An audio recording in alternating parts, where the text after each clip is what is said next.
नमस्कार, आप देख रहे हैं जेके 24/7 न्यूज समाचार के साथ मैं हूं मनीष कुमार झा। जैसा कि हम लगातार आपको कहते हैं कि हम ग्राउंड पर जाकर आपको रिपोर्ट दिखाने का प्रयास करते हैं और वही लगातार करते आ रहा हूं। आज मैं फिर गोविंदपुर क्षेत्र में हूं जहां एक नया मामला सामने आया है। सामान्यतः लोग अपना जमीन बेच देते हैं अपनी आवश्यकताओं को पूर्ति करने के लिए। यदि किसी परिवार का कोई सदस्य बीमार हो या अति आवश्यक हो उन्हें पैसे की, उस स्थिति में वो जमीन बेच देते हैं। अन्यथा सभी चाहते हैं कि उनके पास अधिक से अधिक जमीन हो, परंतु उस समय को आप क्या कहेंगे जब इसका लोग लाभ उठा लेते हैं। मैं ये पहेली नहीं बुझा रहा हूँ, हकीकत से वाकिफ करा रहा हूँ। जिस जमीन पर मैं खड़ा हूँ, ये गोविंदपुर अंचल क्षेत्र का है। हमारे साथ जो सज्जन खड़े हैं, इन्होंने इस जमीन को एक बिल्डर के नाम एग्रीमेंट किया, यह कहते हुए कि इनकी जो राशि बची है वो दे देंगे, चूंकि एग्रीमेंट के समय में भी कुछ राशि इन्हें दी गई थी। 4 महीने का एग्रीमेंट था, एग्रीमेंट समाप्त हो गया, अब इनका पैसा वो दे नहीं रहा है। वहीं दूसरी ओर इन्हें धमकी भी दिया जा रहा है कि ये अपना जमीन नहीं बेच सकते हैं। सोचने वाली बात यह है कि इन्हें पैसे की अत्यंत आवश्यकता थी, इसलिए इन्होंने जमीन बेचा। अब थोड़ा सा पैसा इन्हें देकर इनके जमीन को फंसा लिया गया है। ये परेशान है। हालांकि कानून से चले तो एग्रीमेंट का समय समाप्त होने के बाद यदि वह रजिस्ट्री नहीं कराता है तो वो अवैध माना जाएगा। उस एग्रीमेंट का कोई वैल्यू नहीं रह जाता है। परंतु स्थानीय लोग ईमानदार होते हैं, लगातार प्रयास कर रहे हैं कि आप रजिस्ट्री करा लें, परंतु बिल्डर जो इसे लिए हैं वो धमकी भी दे रहे हैं, पैसे भी नहीं दे रहे हैं और जमीन भी नहीं छोड़ रहे हैं, क्योंकि थोड़ा सा पैसा देकर जमीन पर बाउंड्री कर लिया गया है जो आप देख रहे हैं। अब इनसे ही हम जानते हैं पूरा मामला कि क्या है पूरा मामला। अपना परिचय पहले दें। नमस्कार, मेरा नाम हो गया जिशान, मैं गोविंदपुर का निवासी हूँ।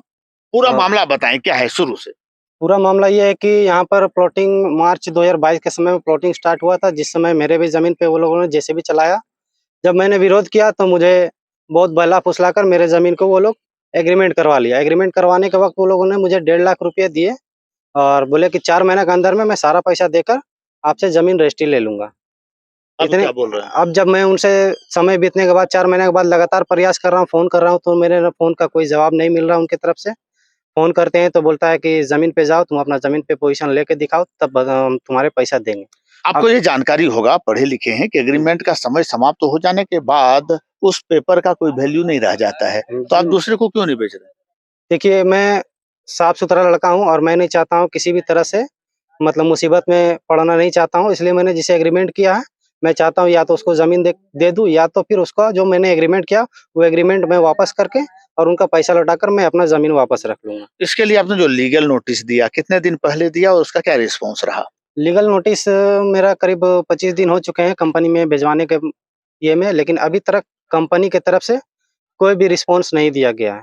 अब अगला कदम आपका क्या होगा। अगला कदम यही होगा कि मैं अपने ज़मीन पे पोज़ीशन लूँगा, मैं उसे घेरूँगा और यही है, परिस्थितियां लोगों को विवश बना देती है, परिस्थितियां लाचार बना देती है। अब ये सज्जन चाहते हैं कि जमीन किसी और को दें, परंतु इनका जमीर यह कहता है कि जब उन्होंने कुछ राशि इन्हें दी है तो वो राशि उन्हें लौटा दिया जाए। बाकी या तो ये दूसरे लोगों को बेचेंगे या उन्हें भी कह रहे हैं कि आप बाकी जो पैसे बचे हैं वो देकर रजिस्ट्री करवा लें, परंतु ऐसा हो नहीं रहा है। वह धमका भी रहा है क्योंकि पोजीशन ले चुका है। अब क्या करे।